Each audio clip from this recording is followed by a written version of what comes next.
Doctora Adriana Rabasa, ¿cómo inició sus actividades en el problema de la discapacidad?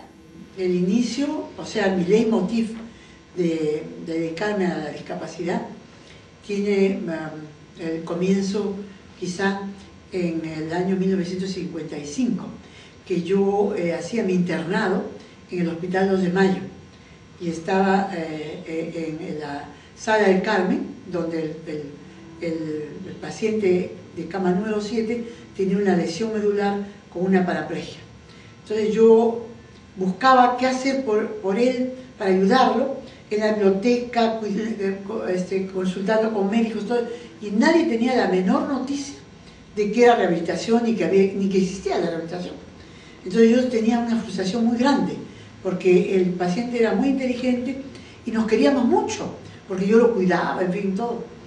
Y de pronto un día hace una infección en las escalas de cúbito que tenía. Y entonces, como no había antibióticos en el petitorio del hospital, porque era beneficencia, fui a hablar con el director, el doctor Fortunato Quesada. Y él me contestó: doctora, usted ha defendido con tanto ardor y con tanta pasión a su paciente, que hoy mismo voy a indicar que para el petitorio del hospital se compre antibióticos para todos los pacientes. Así que de ahí en adelante me sentí un poco abanderada de los discapacitados. Otro hito que me parece muy importante en mi vida es la clase del psiquiatra Emilio Magluf, que le escribió en el Hospital del Niño cómo era un niño de síndrome de Littler, o sea, con parálisis cerebral. Entonces, entre otras cosas muchas que tenía el niño siendo inteligente, era el de que prevalecían los reflejos primitivos, pero ya se volvían patológicos. Y entonces, por ejemplo, para darles una idea, es que, por ejemplo, un niño quería coger un objeto y en lugar de mirarlo y cogerlo, resulta que para poderlo mirar, como estiraba el brazo, tenía que voltear la mano o la cara para poder estirar el brazo. Y así tanteaba por dónde estaba el objeto hasta que lo cogía. Y para poderlo traer, recién cuando doblaba el brazo podía hacerlo. Entonces nunca ese niño iba a poder hacer coger un objeto con precisión, menos coordinación fina. Entonces eso es una de las cosas que tanto me impactó dentro de todas las limitaciones del niño, que me quedó sembrada. Entonces, cuando ingresé al mes siguiente de terminar al hospital de policía, estuve 4 años en el servicio de traumatología y ortopedia, y de pronto el médico jefe, el doctor Vargas, me dice: doctora, me gustaría que usted fuera a aprender rehabilitación en el hospital militar, porque ha venido una misión del Walter Reed y también del Fort St. Houston, Texas, y van a entrenar personal en diferentes áreas, y una de ellas rehabilitación. Entonces, por un año fui al hospital militar. Entonces yo me sentía muy bien, muy cómoda, porque cuando regresé al hospital de policía y pude organizar el servicio, ¿no? Con paralelas, con tanques de Java, con tanques de miembros superiores, en fin, todas las facilidades dentro de las limitaciones del hospital, yo podía ayudar a los parapléjicos, yo podía ayudar a los niños con parálisis cerebral, y entre otros, por supuesto, discapacidades. Y entonces ahí yo me sentí muy bien de poder hacerlo. Después de eso fui a México, al Instituto Mexicano de Rehabilitación, para ver cómo estaba organizado y sus programas, y con una beca del gobierno americano, y después a Estados Unidos con otra beca del gobierno americano. Primero comencé con la Universidad de California de Los Ángeles, donde hice biomecánica, o sea, la prótesis para amputados, ¿no? Y así vi el programa de Georgia Bone Springs en Atlanta, en donde se hacía poliomielitis sobre todo, y ahí estaba visitando, digamos, siempre fue el presidente de los Estados Unidos, Franklin Delano Roosevelt, y después también el Instituto Rusk de Nueva York, ¿no? Y después en Galo de Washington, para ver programas de sordos. Y así tuve una muy buena experiencia, porque cada vacaciones yo viajaba a los Estados Unidos, para atender o a Europa o a Latinoamérica para atender a algún congreso mundial o a los mitines que la Academia Americana de Parálisis Cerebral, de la cual era yo miembro, se realizaban, y siempre traía novedades y cosas por el estilo. Doctora, ¿qué significa la discapacidad en los problemas de salud? En realidad, en los problemas de salud va adquiriendo cada vez mayor dimensión la discapacidad, porque después de la muerte, que es el más grave problema de salud, viene la discapacidad. Antes era la enfermedad, ¿no? que era muy importante, pero ahora lo importante es cómo funciona la población. Y la discapacidad evidentemente acarrea incapacidad para trasladarse, para comer, o para trabajar, o para estudiar, o sea que la productividad se haya grandemente lesionada. La familia, mayormente, que está compuesta generalmente de 4 personas, está alterada económicamente porque tiene que pagar el transporte hasta llegar al centro donde se va a rehabilitar o tratar a su paciente, y también mantenerlo, ¿no? En su casa, y emocionalmente está perturbado porque sabe que ese niño o su hermano o su padre tiene menor valor por la sociedad. Doctora, ¿cuándo comenzó en el país el trabajo para la persona con discapacidad? Exactamente en 1962, cuando se inaugura el Instituto de Rehabilitación, porque en el Obrero había servicio de rehabilitación, en el Hospital Militar también había servicio de rehabilitación, pero no hacían aspecto social. En el Instituto de Rehabilitación se inicia por primera vez la parte de empleo de personas con discapacidad. Y yo recuerdo mucho que cuando le propuse a un paciente que yo estaba entrevistando, evaluando, ¿en qué va a trabajar o en qué piensa trabajar? Entonces me dijo: doctora, usted está mal, yo soy una persona discapacitada, ¿cómo se le ocurre que voy a trabajar? Usted puede trabajar porque fíjese todo el resto que tiene, excepto esto, todo lo demás lo tiene bien, así que sí puede trabajar. La prueba de ello es que mañana venga a las 8 de la mañana, que yo lo voy a emplear y ya le diré en qué, pero mañana viene usted a las 8. Y así iba tomando pacientes.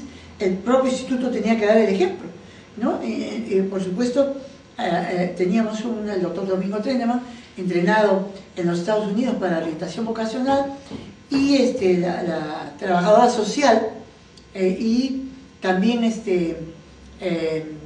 talleres de adiestramiento laboral, que con el Cuerpo de Paz de los Estados Unidos habían podido establecer. Entonces ya se hacía la orientación vocacional con psicólogos y con orientadores vocacionales, y evaluación socioeconómica del paciente por las trabajadoras sociales, y adiestramiento laboral y colocación selectiva en el empleo desde ese primer año de iniciado el instituto. Después cada vez han ido propagándose en todas las demás instituciones talleres laborales, o si no, empleo selectivo. En fin, el Hospital Obrero también ya incluyó no solo reempleo, que era lo fácil, o sea, volver al sitio, sino con adiestramiento, empleo, como ya ahora todo el mundo hace, ¿no? Doctora, ¿cómo ha mejorado la calidad de vida de la persona con discapacidad? Bueno, uno de los factores más importantes de su calidad de vida es, primero, que ellos tienen entrenamientos para autovalimiento.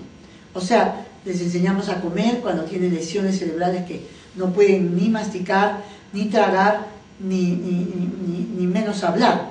Entonces, les enseñamos a masticar, a deglutir y a articular la palabra hasta que por fin pueden hablar. Entonces, ya pueden comunicarse. Por supuesto, también aprenden a caminar y a todo lo que es limpieza, higiene de su propio cuerpo, y sostenimiento, que le llamamos. Siempre hemos abogado porque los microbuses o los transportes públicos den cabida a los pacientes con problemas. Inclusive cuando tienen silla de ruedas, los pacientes tienen que ir con un taxi, con un transporte pagado por ellos, hasta el instituto y llevando la silla de ruedas, porque ya con silla de ruedas peor, ya no para nadie.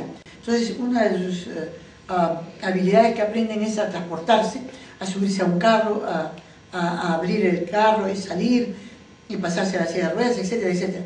Doctora, usted es considerada una experta en temas de rehabilitación de personas con discapacidad. ¿Qué nos puede decir de algunas investigaciones? Dentro de lo que yo reconozco como importantes es el estudio de la prevalencia que se realizó en el 1993.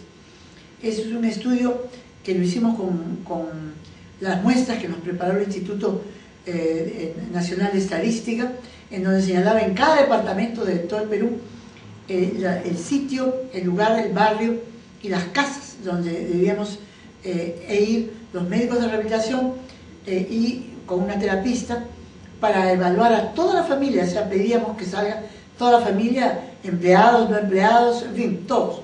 Y los evaluamos en todos sus aparatos y sistemas. Y ahí, de resultas, obtuvimos el 41% de deficiencias, el 31% de discapacidades y el 13% de minusvalías. Eso nos pareció un horror de cantidad, no podía ser tanto. Pero cuando llamamos por teléfono a la Organización Mundial de la Salud, nos dijeron que estábamos en lo correcto porque ellos habían estimado las discapacidades en 36%. Y que lo que más estudiábamos era cómo desarrolla el niño normal. Y eso durante 40 años, ahora tiene 48 el instituto. Entonces llegamos a la conclusión de el poco interés que tenían las demás profesiones de evaluar y estimular el desarrollo del niño, que nosotros hicimos un esquema de desarrollo bastante grande de todas las líneas de desarrollo, pero estos hitos, o sea, los logros que se conseguían, estaban graficados en dibujos muy claros, y entonces esos dibujos permiten no solamente la comprensión y evaluación del personal más de niveles más bajos en capacitación en salud, sino también de las propias madres, que aunque no supieran leer ni escribir, al ver los gráficos aprendían a cómo estimular a sus hijos en lo que sigue para desarrollarlos mejor. Y el objetivo principal del programa, a pesar que tiene áreas motoras, de lenguaje, sociales, etc., también tiene líneas de desarrollo cognitivo. Y entonces, ¿qué pretendemos con este test? Estimular mucho más el desarrollo intelectual. Doctora Rebasa, ¿qué le diría usted a la comunidad respecto a la discapacidad? A la comunidad yo le aconsejaría que cuide muy bien su capacidad funcional, de todos sus órganos y aparatos, de todos sus sistemas. O sea, lo que usted hace debe hacerlo y con mayor incremento, y no lo deje de hacer nunca, porque todo lo que se deja de hacer se pierde. Eso por un lado. Por otro lado, el boom de la vejez hace que el promedio de vida sea mayor, pero todo el mundo pone hincapié a que sea con calidad de vida. Y entonces la rehabilitación en el fondo es funcional, mejor dicho, es estimular la fisiología de la persona. Entonces yo le diría a la comunidad que primero respete y cuide mucho a sus ancianos y a sus personas con discapacidad, porque el hacerlo le va a acarrear ventaja no solamente por sentirse orgulloso de su calidad de humanismo, sino también su conveniencia, porque eso les va a retardar o a no llegar a la discapacidad, y entonces así tendrá por muchos años una buena calidad de vida.